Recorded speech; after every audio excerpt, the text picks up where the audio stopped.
Bonjour, mesdames and messieurs. Good afternoon, ladies and gentlemen. I am Darrell Doulard of the Alliance of Seniors Older Canadians Network. Today, in this week preceding Remembrance Day on November 11th, we have returned to Toronto City Hall for our 15th annual forum, where we will celebrate the Canadian values and resulting social progress born out of the hardship and sacrifice of the Great Depression and World Wars. We mean to honor our accomplishments as a society since the dirty 1930s. Today we will assess the composition and present state of Canada's social safety net and suggest what more is needed to address our foreseeable concerns in order to foster that kinder, gentler society that should be an example for the rest of the world. I am proud to be a Canadian. Several years ago, a Canadian beer commercial, struck a chord across this country, expressing some of these feelings of pride. Maybe you remember the rant. Hey, I'm not a lumberjack or a fur trader, and I don't live in an igloo or eat blubber or own a dog sled, and I don't know Jimmy, Sally, or Susie from Canada, although I'm certain they're really, really nice. I have a prime minister, not a president. I speak English and French, not American, and I pronounce it about, not a boot. I can proudly sew my country's flag on my backpack. I believe in peacekeeping, not policing. Diversity, not assimilation. And that the beaver is a truly proud and noble animal. A tooth is a hat. A Chesterfield is a coach. And it is pronounced said, not saying said. Canada is the second largest landmass, the first nation of hockey, and the best part of North America. My name is Joe, and I am Canadian. Thank you. I came here today to say two things. To say, let's remember the values that we're going to celebrate on November 11th on Sunday. And let's keep fighting to ensure that our Canada, the Canada that we saw in that remarkable ad by Molson's, that Canada, the Canada of those values of peace, of peacekeeping, not warmongering, that's what he said, to ensure that that Canada is alive and real for all Canadians, new or not. That's the country my mother chose. That's the country I chose. And I believe that's the country we can all continue to choose if we keep up the fight. It's sometimes easy to fall in the trap of believing that you can have the kind of society we have and secure its success for the future without the money, and of course you can't. You can't. And it's a falsehood that's been perpetuated time and again. We saw it in Ontario here a decade ago. The belief that you can cut and gut public services and not have consequences. It was demonstrated right here in this city to be false in what happened with our schools, our municipal government, all of our public institutions. And I think it's time for people to say stop. Stop. We truly want the kind of country and the kind of city that those who fought in the war believed in. A city where everyone is valued and the public resources are there to ensure that everyone can succeed. So thank you for your advocacy. Enjoy the speakers today, and thank you for the privilege of sharing my thoughts for a few minutes. I'm really delighted to be here today and to be offered the opportunity to say a few words about Shirley Douglas. And I'd like to start off by saying there are two Shirley Douglases. There's Shirley Douglas, the social activist, and there's Shirley Douglas, the actress.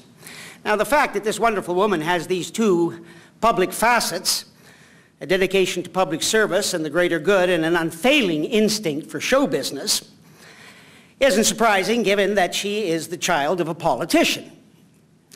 In her case, the iconic Tommy Douglas, the father of socialized medicine in Canada, and of course, Shirley Douglas. Ladies and gentlemen, I can't think of a more appropriate person to be the first ever recipient of the Alexander Gorlick Humanitarian Award than Shirley Douglas. And thank you. And to come up and do the technicalities of presenting this award, I'd like to ask Jack Pincus, President of the Alliance of Seniors, and Older Canadian Network, and the board member for the Ontario Pharmacists Association to come up here and do the honors.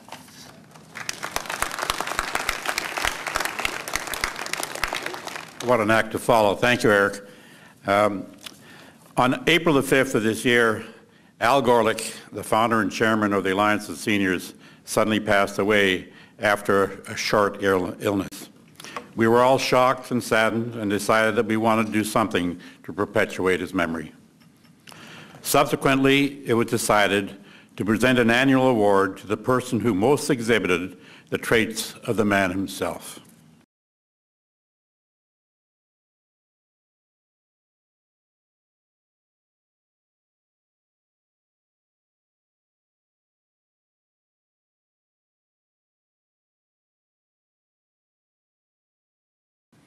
The passion, vigor, determination, tenacity, and burning desire to help his fellow human beings despite insurmountable obstacles was Al's trademark. It is our intention to present this award each year at our annual forum. Now it is my honor and privilege to announce the recipient of the inaugural Alexander Gorlick Humanitarian Award. This award is presented to Shirley Douglas, who personifies the way Al lived his life. Al admired her accomplishments and was proud to call her his friend. I would like to call Janice Gorlick-Apted, Dr. Svi Gorlick, and Mark Gorlick forward to make the presentation to Shirley. Shirley, would you come up, please? By the way, the award reads the Alliance of Seniors, Older Canadians Network, Toronto, Alexander Gorlick, founder, 1993, Alliance of Seniors, Protect Canada's Social Programs, Humanitarian Award 2007, presented to Shirley Douglas in recognition of your lifelong dedication to social justice and the preservation and enhancement of Canada's Medicare.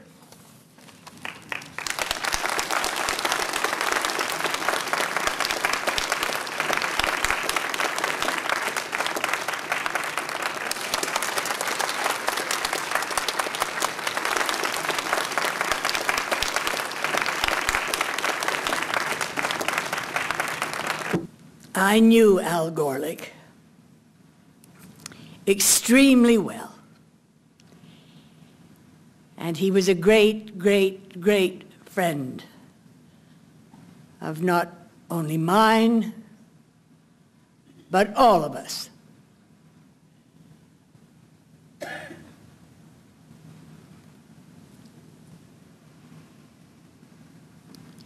It's very hard to imagine our lives without Al Gorlick. And the only thing we can do to help ourselves is to work as hard and be as committed as that man was to our community. And I want to thank the family and the people who decided to give me this award, which I found very surprising when I was told. And I thank you from absolutely the bottom of my heart. Thank you very much. I remember the first time I phoned Al Gorlick, and I needed some help. I'd never met him, but I was told that's the man you need to call. And he'll do wondrous things. And it was about health care. And I always remember Al said, "What do you need and when do you need it?" And I said, "Well, I need to meet you tomorrow." And he said, "I'll be there." And this wonderful sight of he and Jack Pincus, who were just two people who connected and were always together in this city. And the two of them walking towards me. And help was on the way. And for years, I continued to see these two people coming towards me.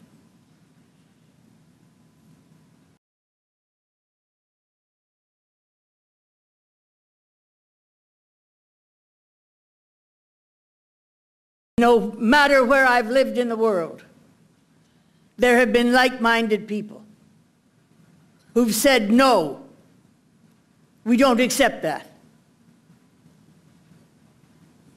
No, we will not allow education to be taken away. And a lot of us came together when we started to realize that we were going to have to say, no, you will not take health care away from the people of this country. We are in so much trouble in this country. And the subject I'm talking about today is health care, but the list grows longer by the day. I've just come back from Saskatchewan. I went out for the opening of a school that was named after Tommy Douglas, the Tommy Douglas Collegiate. And when I was there, I walked into a debate that is mind-boggling. The Premier of the province has said he will provide pharmacare for every person in Saskatchewan. And starts the argument that no, we can't afford it, no, it's not the way to go about it, and I'm brought back to 1947, when health care was first proposed. And the discussion was, we cannot afford it. We don't need to give it to everybody. We only give it to the poor or the people who really need it. If you grew up in my period, and many of you did here, there's no dirtier word in the English language than the means test. And there they are in Saskatchewan. The Saskatchewan party saying, we'll only cover children 14 and under. And I'm speaking at a school where they're 14, 15, 16. So you on that side of the building, we don't cover you. The lunacy of it is beyond comprehension in 2007. It was beyond comprehension in 1947. And it is very debilitating to have to go back and start to hear this all over again. Not only should they be celebrating the idea of pharmacare for Saskatchewan, but it needs to be a national policy across this nation.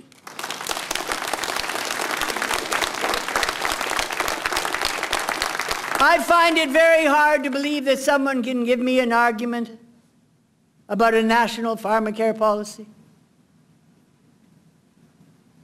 Some very strange woman said that that was pharmacare for millionaires. If you don't understand anything about how the taxes are paid and how health care is paid for, you might say something as stupid as that.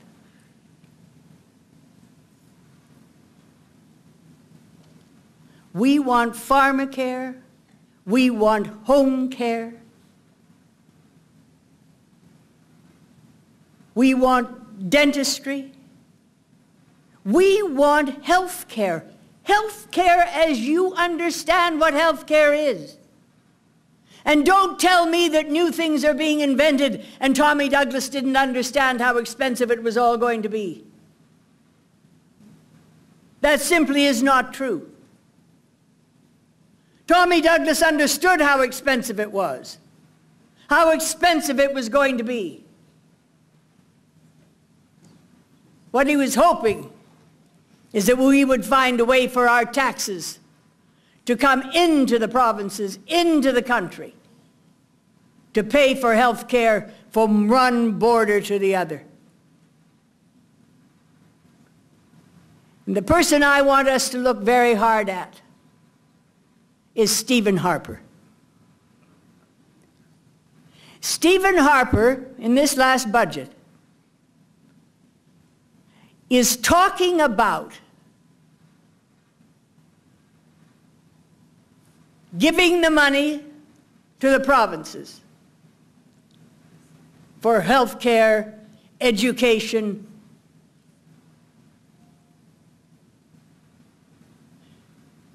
stop and know what that means.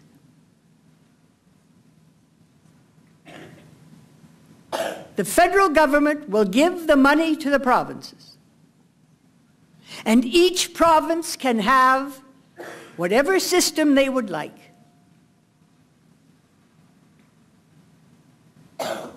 This will be the end of national policies.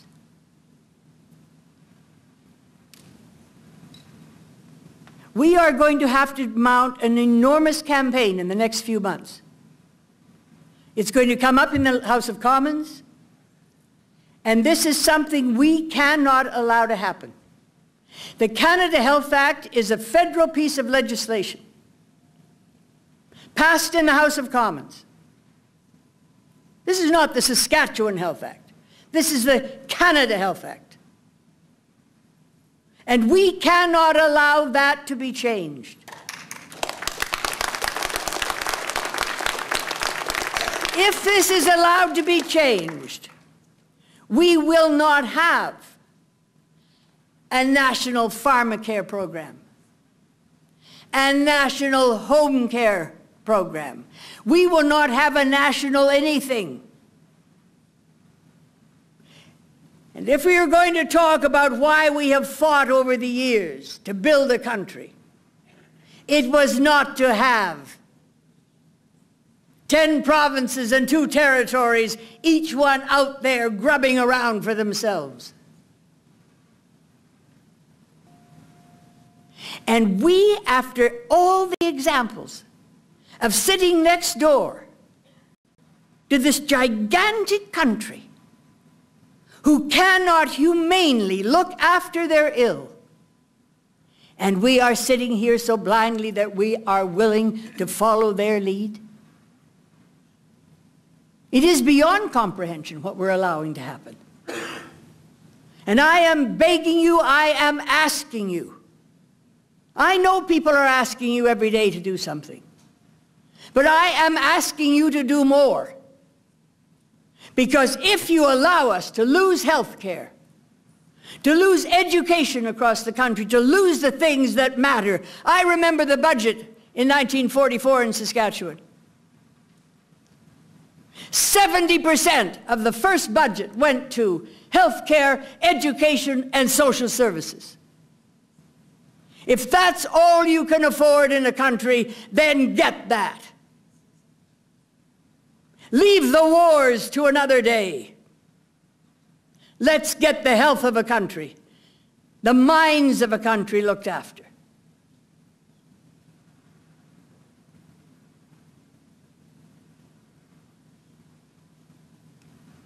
It was Martin Luther King who said, of all the forms of injustice, inequality in health care is the most inhumane and shocking. And he knew of what he spoke. My father knew the last years of his life that health care was truly going to be in trouble. And I heard him speak in 1977. And I found it hard to believe that we were in this much trouble, but if Tommy said we were, I was willing to believe it. And here's what he said. There isn't any doubt at all that the healthcare system in Canada is being sabotaged. And I'm telling you that unless those of us who believe in Medicare raise our voices in no uncertain terms, unless we arouse our neighbors and our friends and our communities, we are sounding the death knell of Medicare in this country. And I, for one, will not sit idly by and see that happen. I helped to establish the first Medicare program in Canada, and even at my age, I will trek this country from the Atlantic to the Pacific to stop Medicare from being destroyed.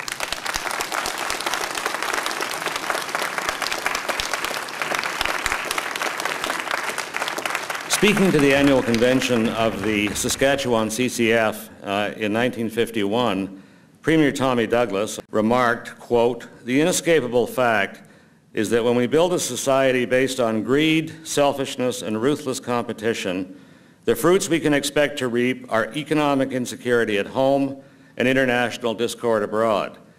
I say that any society is morally bankrupt that cannot provide the necessities and amenities of life for the great majority of its people except in time of war.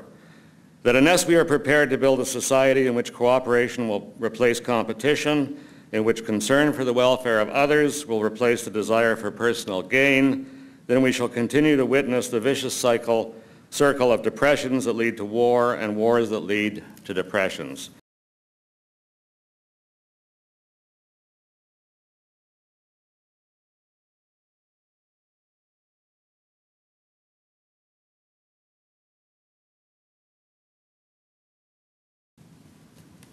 He knew. I remember many times hearing him speak and saying that never forget the viciousness that will come your way when you start to win.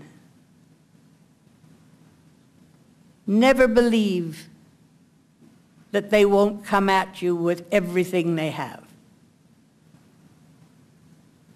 I've seen that all my life, and I've always remembered him saying that, and I'm glad he said it.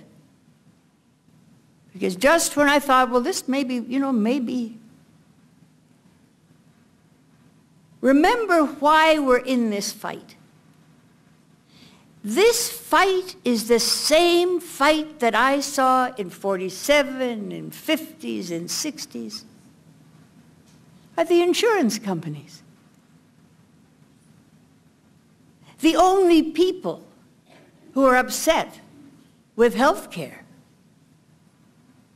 are the insurance companies. The only people who could be upset of a national pharmacare policy, the insurance companies. What's been allowed to happen in Canada with the pharmaceutical companies, why is that being allowed? Why do drugs for a cancer, for a month's supply, cost $500 in America, $250 in Canada, $37 in Peru, and they're making profits still at 37. If we had a national pharmacare policy, we would negotiate with those large pharmaceutical companies, put the tender out, and negotiate a set price. We are now paying top dollar for every drug we bring into this country, with no questions asked. The hospital buys their supply. Somebody else buys their supply. We are buying billions of dollars of drugs. And we're not discussing this or arguing about this. But the cure-all for all this is buy a pharmacare insurance policy, and you won't have to worry about anything.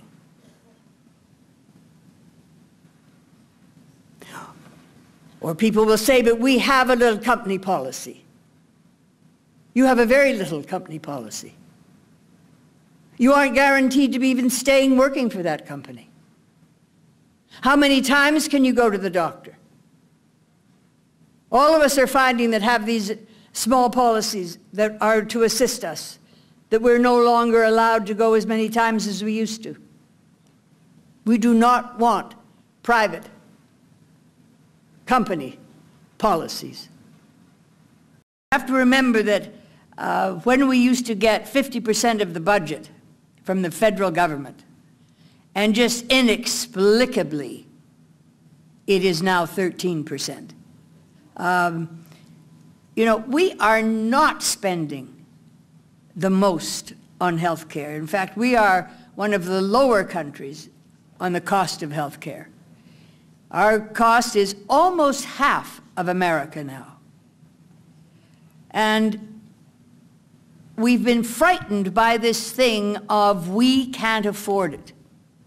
And it doesn't take long to keep telling people alone in their living room night after night, you can't afford it. Of course we can't have it. It was a great idea, but we can't afford it. You can't afford it. It was a great idea. You just have to keep telling somebody this over and over again, and the next thing they're up and down the street saying it was a great idea, but we really can't afford it.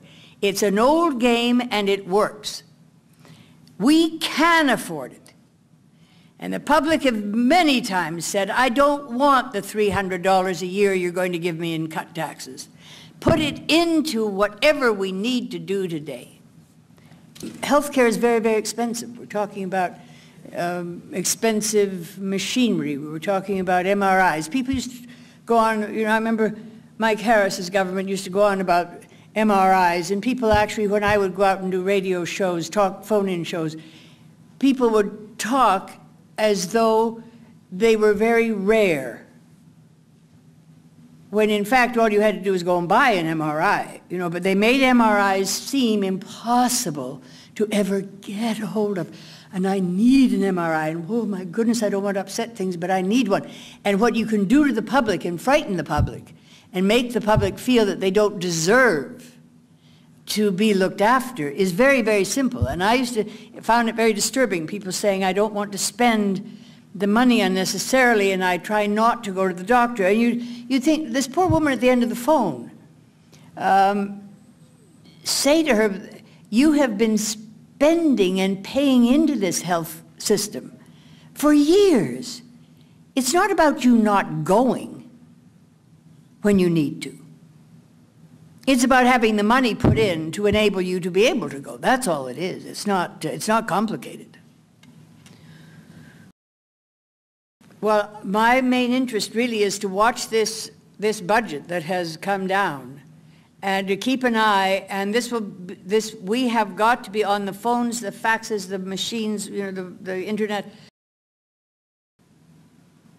I want to thank you again. I want to remind you something he used to say, my father used to say. Man can now fly in the air like a bird. He can swim under the ocean like a fish. He can dig into the ground like a mole. Now if only he could learn to walk the earth like a man, this would be paradise. Thank you. On behalf of the Alliance of Seniors, I wish to thank Alan Irving and Shirley Douglas for their most informative and thought-provoking presentations. Thanks to David Miller for his remarks and for the use of the hall, and to Ian Brown, who acted as our moderator. I also wish to thank all of our members for their time and input, as well as you, our audience, for taking time to come here. I hope you found our program interesting and will return to our next forum. Last but certainly not least, I wish to acknowledge the tremendous job done by our Managing Director, Darrell Dular.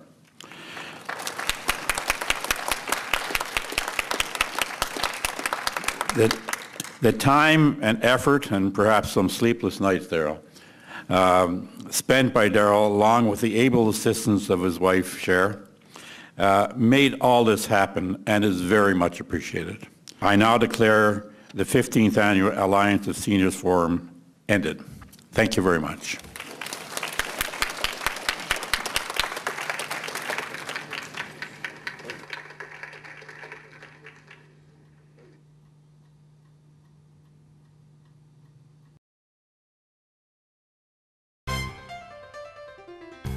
The Alliance of Seniors was founded in 1993 in response to the federal government budget that marked a substantial withdrawal of financial support for Canada's cherished social safety net. As the Older Canadians Network Toronto, we are a diverse and growing nonpartisan coalition of individuals and organizations representing the concerns of older adults residing in the Greater Toronto Area. Our mission? to preserve and enhance Canada's social programs on behalf of present and future generations, to promote a society where all persons have an equal opportunity to live with dignity, to realize their potential, and to participate in the democratic process, to educate and raise public awareness about the values, life experiences, and lessons learned by Canada's older citizens.